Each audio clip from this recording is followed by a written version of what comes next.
j'espère que vous allez bien. Alors, je vais vous parler aujourd'hui Le Roi des Glaces, le tome 1, les origines de Haruki Takahiro. Je m'excuse d'avoir écorché votre nom. Que je remercie de m'avoir envoyé gentiment le livre. Il est pas cher, il fait 130 pages pour 10 euros. Franchement, ça vaut le coup. Et l'histoire aussi, tant qu'à faire. La couverture est super douce, très agréable au toucher. Alors, la glace, forcément. Et là, c'est un passage du livre, ça, que je n'avais pas fait attention avant, mais oui, c'est un passage du livre, je sais lequel, en plus. Il est alors très aéré, mais vraiment très très aéré.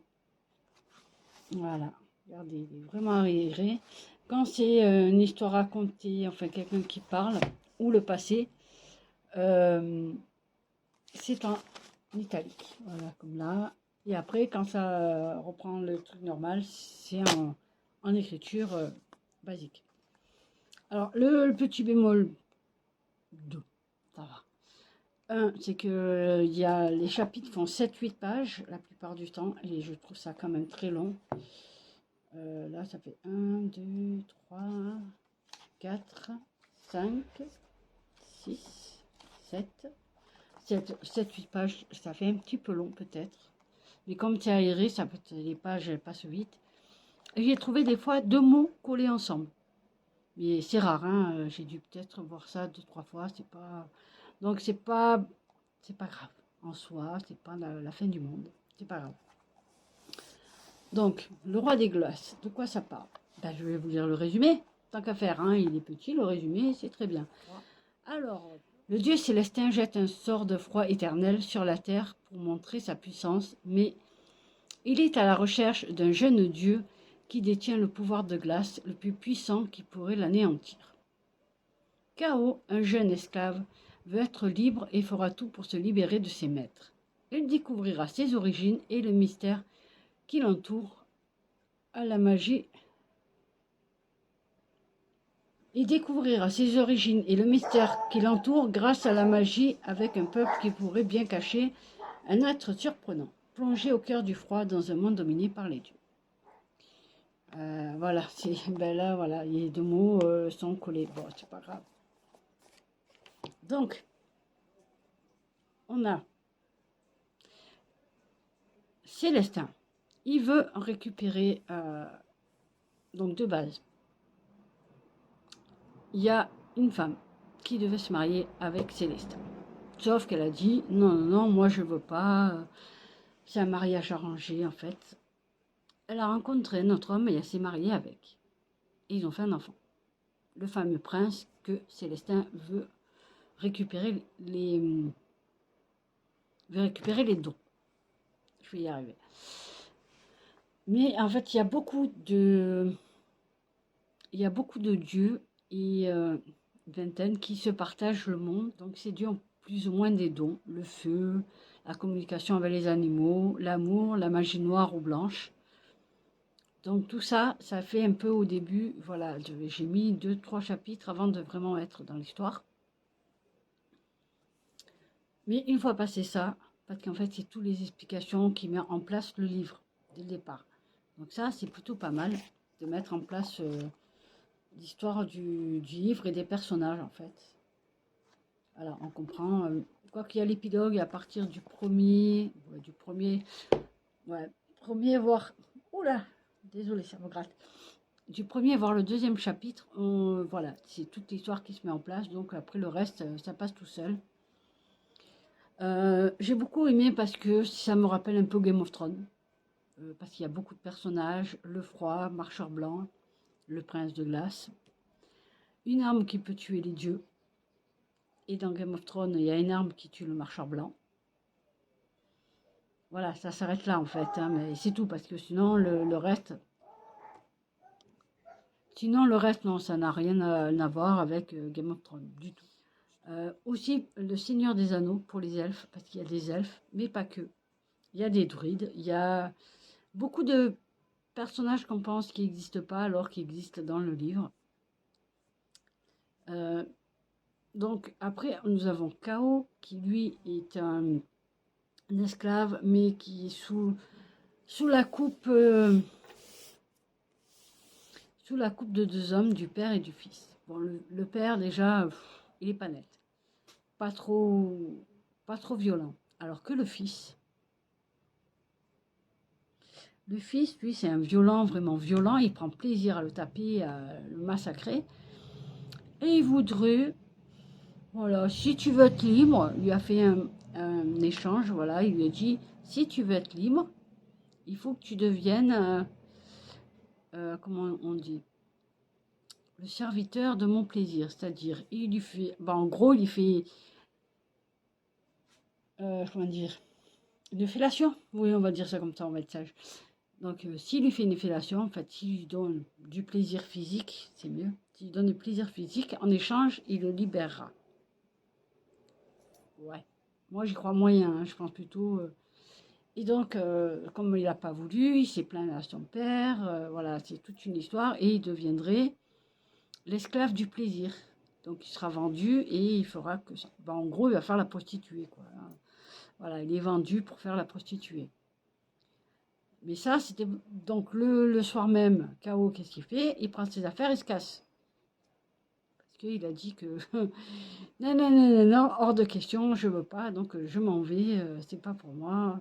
Enfin, il s'est battu, en fait, toute une histoire. Il a réussi à se barrer et il arrive dans la forêt face à des loups. Ouais, pas sympa ça. Et c'est là qu'il rencontre le fameux prince de glace qui l'emmène à un certain endroit parce que ça a été vu dans quelqu'un a vu qu'il rencontrerait K.O. à tel endroit. Et donc il ramène le petit là-bas. J'adore le. Donc il ramène là-bas le petit et là va commencer toute une autre histoire. Parce que là il va se rendre compte K.O. qu'il a un grand-père et qu'il a un cousin avec qui il s'entend très très bien. Voilà, donc le grand-père va lui raconter l'histoire de ses parents, comment ils se sont rencontrés, qu'est-ce qui s'est passé, comment ils sont morts, comment il a fini donc K.O. par être esclave.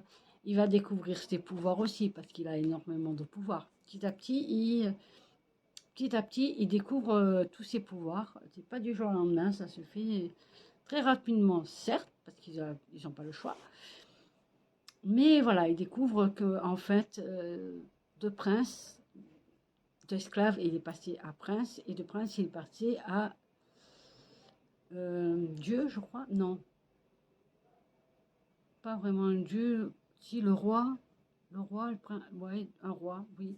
Voilà, pas Dieu, mais c'est le roi de l'endroit où ils sont. Alors autant vous dire que il a du mal à assimiler un peu tout ça, mais il va se battre quand même pour eux, pour sauver l'endroit où ils sont, donc normal.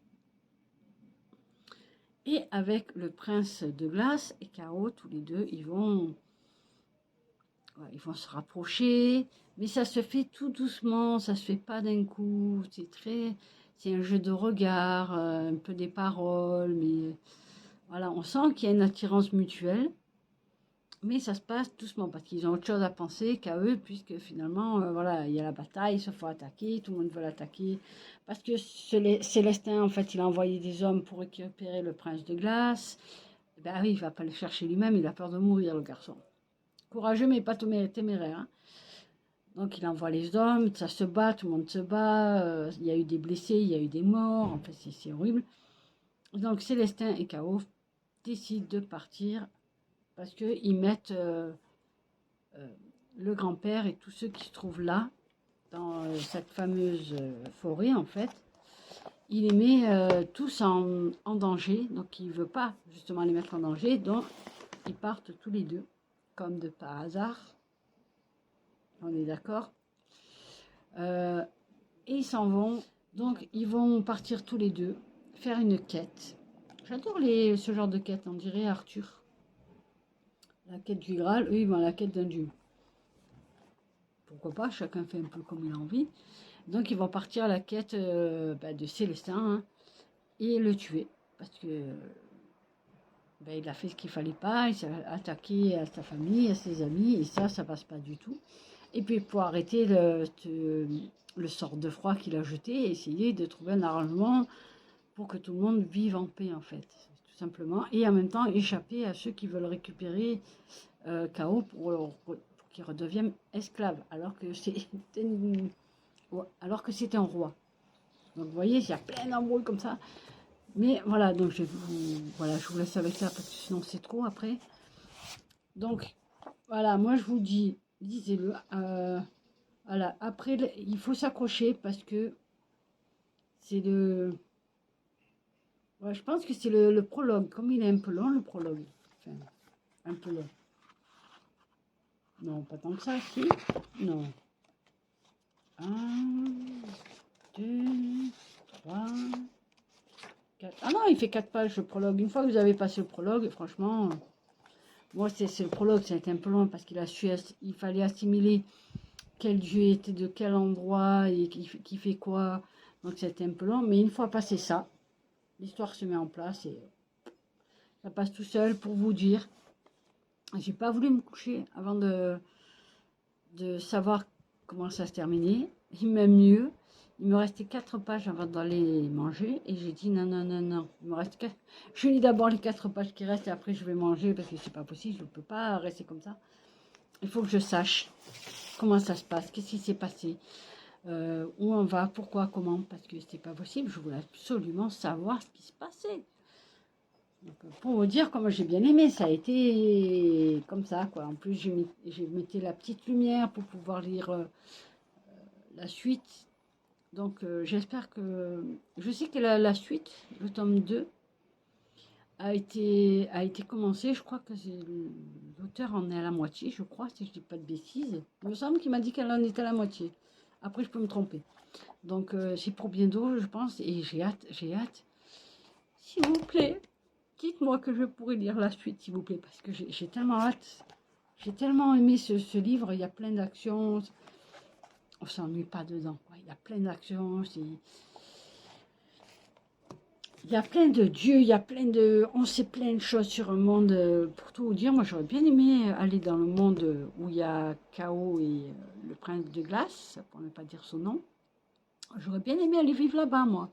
Parce que c'est rempli d'amour, d'empathie, de bonheur. Les gens ne jugent personne, ils s'entraident. Vous voyez, j'aurais bien aimé, moi, vivre dans ce monde-là. Ça m'aurait bien plu. Donc, ouais, j'aimerais bien, ouais. Donc, je crois que je vais vous laisser là, parce que vraiment, ça en vaut la peine. Ce livre se lit tout seul. En plus, il n'est pas cher, il est très doux. L'auteur a une plume qui passe tout seul. On a l'histoire des elfes, on a l'histoire du cousin, on a l'histoire de Chaos, du prince de glace. Donc, on a l'histoire de tout le monde. Et c'est bien, parce que du coup, on comprend certaines choses qu'au départ, on ne comprenait pas forcément. Comment le prince des glaces est arrivé chez les elfes finalement, comment ça se fait qu'il est arrivé là, parce qu'au départ les gens ils voulaient pas trop, oui c'est un dieu, on savait pas s'il était mauvais ou pas, donc les gens ils voulaient pas le garder, ils voulaient pas prendre le risque de se faire attaquer, donc oui ça c'est intéressant aussi de savoir pourquoi il est resté là et pourquoi ils l'ont pas mis ailleurs, donc ouais, parce que en fait les gens lui ont fait confiance, c'est pas parce que malgré sa différence, en fait, il est totalement accepté par le peuple. Hein. Pour eux, il fait partie des leurs. Le grand-père, il a accepté, pour lui, c'est son petit-fils. Donc, voilà, il a été totalement accepté. Et moi, j'aime beaucoup parce qu'il ne fait pas attention aux différences. Et ça, c'est bien. Ça fait du bien de voir que dans un livre, on prône la tolérance quand même. Hein. Pas partout, pas partout dans le livre, hein, mais dans ce peuple-là, avec le grand-père de Chaos, il prône la tolérance. L'amour, donc oui, l'amour, l'amitié, tout ça. Donc j'ai hâte de connaître la suite, savoir est-ce qu'ils vont finalement choper Célestin ou pas. Si Chaos et le prince de glace, eh bien, ils vont avoir du rapprochement, un peu plus de rapprochement ou pas. Ouais, un peu plus de rapprochement ou pas. Parce que c'était bien parti, hein, les petits gestes, les petits mots, on sent qu'il y a l'attraction entre les deux. On sent que ça passe bien, mais qu'ils osent pas trop parce que, voilà, à chaque fois que le prince de glace a voulu avoir une relation avec quelqu'un, et bien en fait, la personne, dès qu'il a su qui il était, voilà, à chaque fois, ils ont abandonné, ils n'ont pas voulu. C'est dommage. Mais bon, ça peut se comprendre aussi. Donc là, je vais vous laisser. Allez-y, prenez-le parce qu'il est magnifique, il est doux, c'est super bien écrit. On passe un moment de lecture très agréable. Je me suis régalée, j'ai pas voulu le lâcher. C'est très rare quand ça arrive. Donc allez-y, lâchez-vous, prenez-le, achetez-le, faites-vous plaisir. Marquez, n'hésitez pas à donner votre avis sur les réseaux sociaux parce que c'est hyper important pour que l'auteur se fasse connaître. Et non, je ne suis pas payée pour dire ça. C'est juste que pour moi, c'est un réflexe automatique d'aller sur les réseaux et de mettre ma chronique, c'est normal. Hein. Ça mis 5 minutes, hein, donc autant le faire. Donc je vous souhaite une belle fin d'après-midi. Ça va, il fait encore bon. Je vous dis à très vite. Et surtout, prenez soin de vous parce que c'est le plus important.